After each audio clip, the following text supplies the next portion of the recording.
So, of course, the $64,000 question is, first off, how did you translate what the egghead quantum physics said?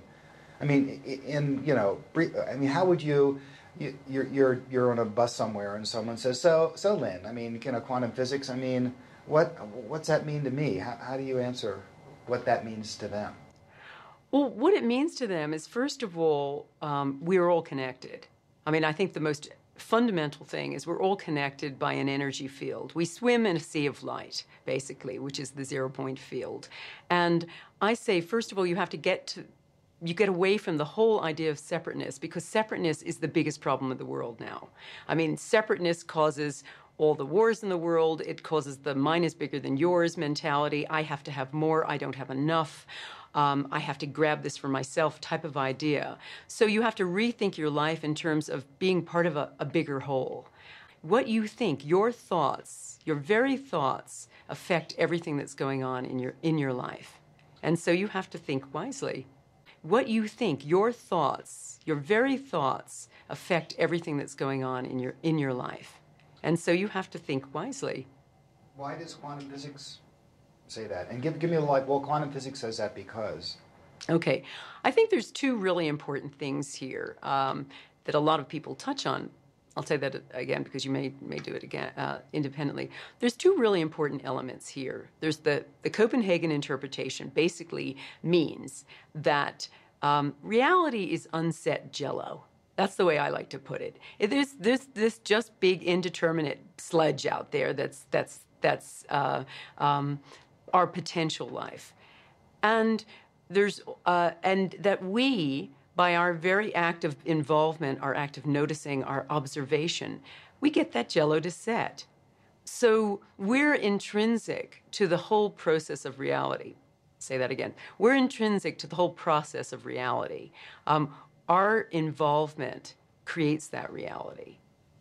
Now, the second thing that's really important is the whole idea of non-locality, the idea of action at a distance, which is, I call it till death do us part.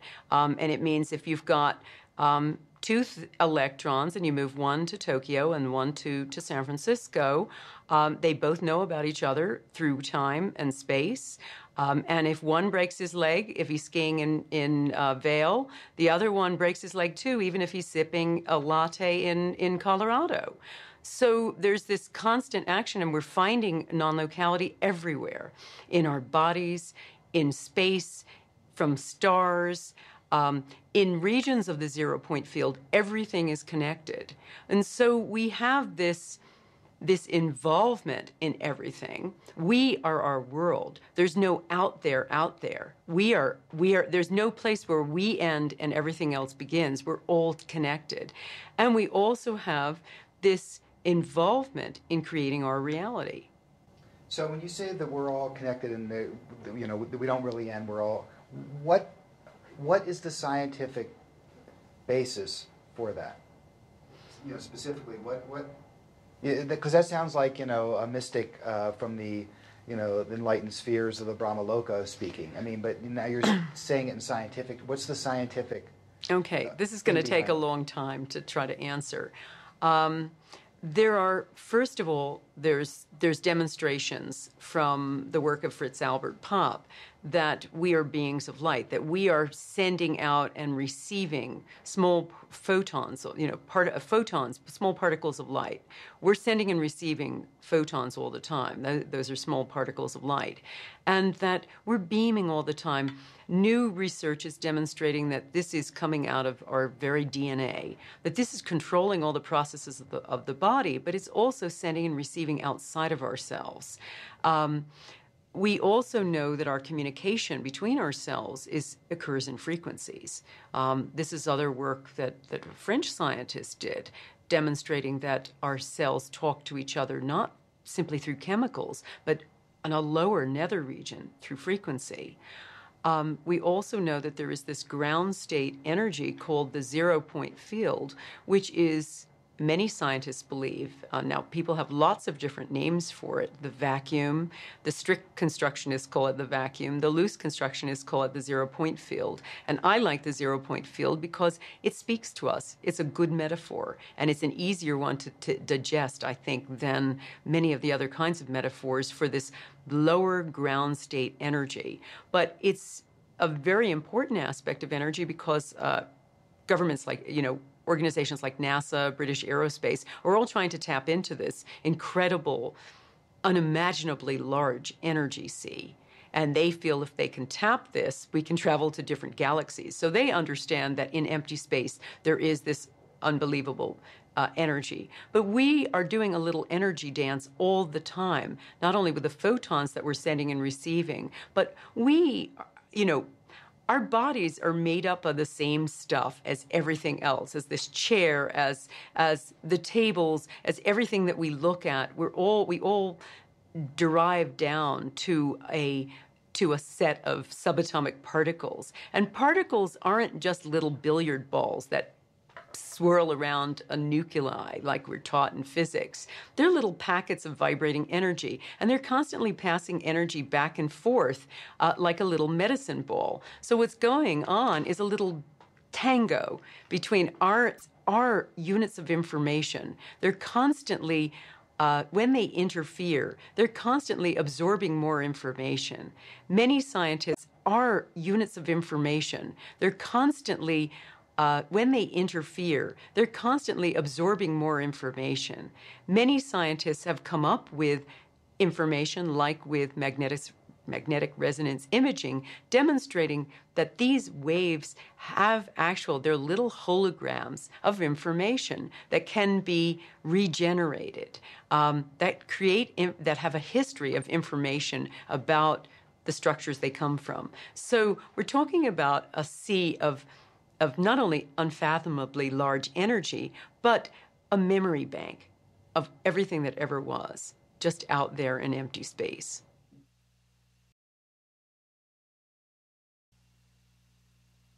The first question, some sort of fairly concise thing about the question about, okay, you said we're all connected, but how does that change my experience when I go into a grocery store? I mean, how does that worm its way in so it's something more than just an intellectual concept? I think, first of all, it's studying what other living things do and understanding that you're part of this giant ecosystem. So maybe there's some timings that are good times to do things and bad times to do things. We know now we're affected by the planets. We watch animals. And animals are hugely affected in their intention and their ESP abilities by certain things. I mean, pigeons can't navigate their way home when there's a geomagnetic storm. So maybe we look at ourselves as part of a larger thing. We also look at other cultures where you realize that there is this reciprocity thing. I mean, when we go into a grocery store, you try to get one over on someone. If they make a mistake on the price, you laugh about it, and you basically take the thing without paying what you're supposed to pay for it. Well, maybe you look at things in a larger way of saying, well, no, the universe has a reciprocity here. In other cultures, if you paid too much or too little for something, the seller would give you something more. If you paid too much, they'd give you another thing as well. If you paid too little, they might cut a piece of it off because they believe that there's this sense of equality there. When you take it, it would affect our raping of the planet, which is what we're doing now. If you think that you're part of something bigger and this is all you're not going to destroy the ozone layer. You're not going to destroy the forests. You're not going to think all the time in your businesses about how you always have to make a profit. Maybe we have enough. Maybe we just have to work out how to sustain what we have instead of constantly having growth. With children, you're not going to just tell them, get out there and win on the football team. You're going to teach a more cooperative way of working with other children, that you sit in a circle. You don't have to be called upon. You don't have to be humiliated in education, in your school. Maybe you just quietly go out and learn by observing, as Native cultures do. And when the child knows it, the child comes back and everybody applauds the fact that he has information. You are going to listen to all your intuitive things and not listen to just what the radio says. If you intuitively don't think it's going to rain, don't bring your umbrella. Listen to your intuition, not the weather report. So you're going to access other forms of information rather than the ones that you see with your five senses and the ones that you're told. You're also not going to listen to what they tell you all the time. Now it's going to have some global effects too in the way that and it's already starting with things like peace universities and things like that, but other ways of looking at things.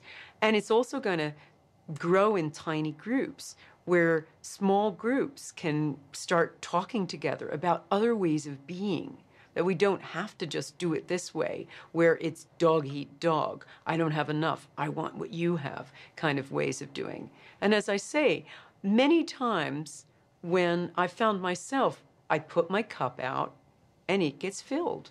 And oftentimes against impossible odds. Ed Mitchell said that to me. I said to him, how did you ever finance the Institute of Noetic Sciences and put 4 kids through college? And he said, trust the process. He said, I trusted the process. I got my kids through school. Whenever I needed money, it came my way. I just trusted the process. So I think it's oftentimes not so much a striving, that the true intention isn't really a striving and a forcing. It's a letting go. And it's an acknowledgement of allowing things in. When you talk to all the best healers in my study that I talk about in my book about the AIDS patients, where they had healers all across America, and they took a batch of terminal AIDS patients, and they each were given a different patient to pray for a week. And they traded patients, so it wasn't just one kind of healer. There were about 50 healers. The healers, it was demonstrated without a shadow of a doubt that distant healing worked, and that these guys, the AIDS patients who were prayed for, got better. The AIDS patients who were the control group, who were not prayed for, got worse. And what all of the healers who were effective were saying is about letting go, about opening yourself up to a greater power coming in, and that just saying, please, may this person be healed.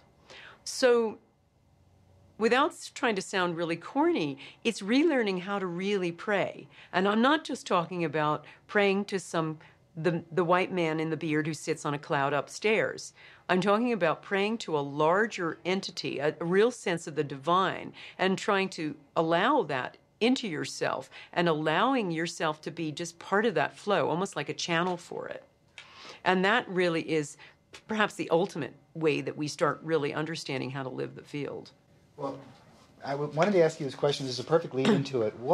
This whole thing about religion and sort of where we're going in consciousness or modern spirituality, what's the difference Columbusing without a compass into? Okay. There's a different metaphor. Columbusing without a compass into. Okay. There's different metaphors for the same thing, basically. Our current idea about religion and ancient ideas of religion are part of man's intuitive sense of the divine, intuitive sense of the force or the field. We've all had an intuitive sense that there's a larger unity there. And so really the field, you could call it the Holy Ghost, or you could call it the field, but it's the same thing. I think our sense of religion now is one of the problems with organized religions, though, is that there is this sense of separateness, that it's only good to be a Protestant, or that people who are Catholics are the only people who know the way. And I think now our current understanding of quantum physics is this understanding of complete unity, and so that we have to derive our spirituality from a sense of unity and really all working together rather than, again, this kind of sense, a different kind of separateness, a separateness with a different label. But I think it is really what I looked at was really a science of the miraculous. And it's really understanding that there's scientific proof for those things that we've always intuitively understood but never had proof for. Now we do. And what what's the top 3 on the hit list in your mind of the scientific proof of the miraculous? And not going into detail, just kind of like at a chapter heading. What would they? Because that's a very intriguing thing you say. It's like, oh, really? What? Okay. It's for people watching the movie. They're like, well, I fell asleep for the last 10 minutes. I need the top 3 here. Okay. I'm just going to think for a second. You're talking about studies and things like that. Okay.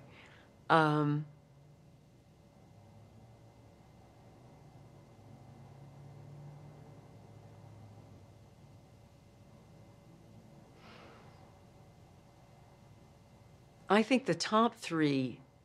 I think the top 3 scientific. No, let me just say this again.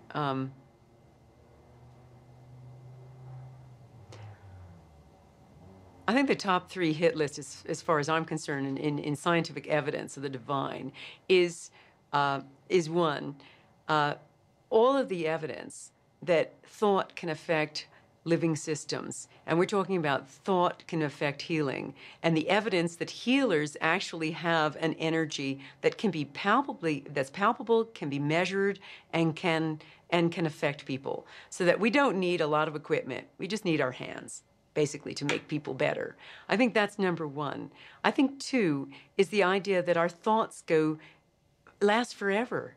Our thoughts can affect things backward and forward in time, and all the evidence from the REG machines to remote viewing to even prayer. There have been some studies demonstrating retro prayer, that you can pray for people and that, we might be able to go back and fix what happened and make it better. That maybe there's no beginning and end to things. Maybe there's just a continuum that we can make better and improve on things. And the third is, I think, the power of the group. That there is more and more evidence demonstrating that if one person has power with intention, that with the random event generators are demonstrating that all of us are affecting them all the time by our collective thinking. So it really means that we have to all get together and start thinking the same good things at the same time.